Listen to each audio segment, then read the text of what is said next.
ঘরেই যদি এত পারফেক্ট টক দই তৈরি করতে পারি তাহলে কেন আমরা বাজার থেকে চড়া দাম দিয়ে কিনে আনবো। নমস্কার, সবাইকে স্বাগত জানাচ্ছি নতুন আরও একটি রেসিপি দেখার জন্য। আজ আমি তৈরি করে দেখাবো টক দই। টক দইটা একেবারে পারফেক্টভাবে কিভাবে তৈরি করবেন সেটাই শেয়ার করব। মূল রেসিপিতে চলে আসলাম। এখানে দেখেন, মিষ্টির দোকান থেকে টক দই কিনে এনেছিল আমার হাজব্যান্ড। এটি টক দই নাকি জল সেটাই বোঝা যাচ্ছে না। দেখেন, একেবারে সবই কিন্তু জল। তাই এখান থেকে আমি 5 চামচ টক দই নিব, তারপরে জলটা ঝরিয়ে নেব খুব ভালোভাবে। আমি এই বাটিতে রেখে দিলাম ছাঁকনিটা, সম্পূর্ণ জলটা পড়া অবধি। এখানে আমি দুধ নিয়েছি, গরুর দুধ 1 কেজির মতো। তবে 1 কেজি দুধ আমি সম্পূর্ণ দিব না। এবার দুধটা জাল করে নিব 5 মিনিটের মতো। যখনই বলক চলে আসবে তখন আমি গ্যাসটা বন্ধ করে দিব। এই তো দেখেন, দুধে কিন্তু বলক চলে আসছে। আর 2 থেকে 3 সেকেন্ডের মতো আমি জাল করব, তারপরে চুলা থেকে নামিয়ে নিব। চুলা থেকে আমি দুধটা নামিয়ে নিয়েছি, ঠান্ডাও করে নিয়েছি।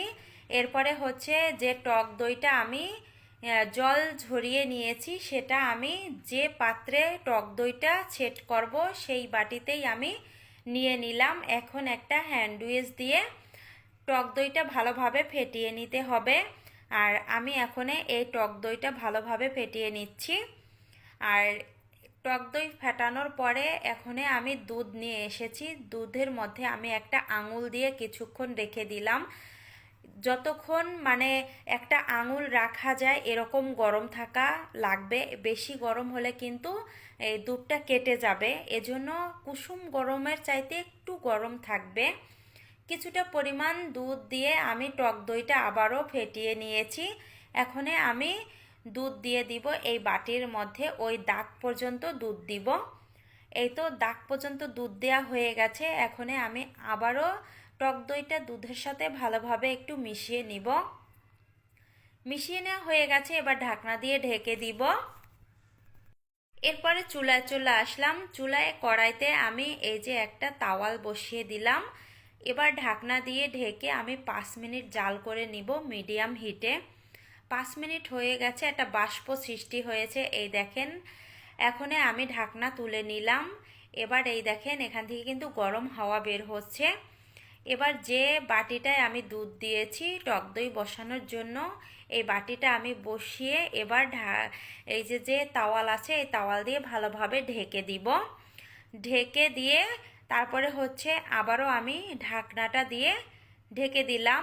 এবার এই গরম থাকা অবস্থায় আমি একটা কাঁথার মধ্যে এই পাত্রটা রেখে দিব। আমি একটা কাঁথা নিয়েছি, আপনারা চাইলে কম্বলও নিতে পারেন।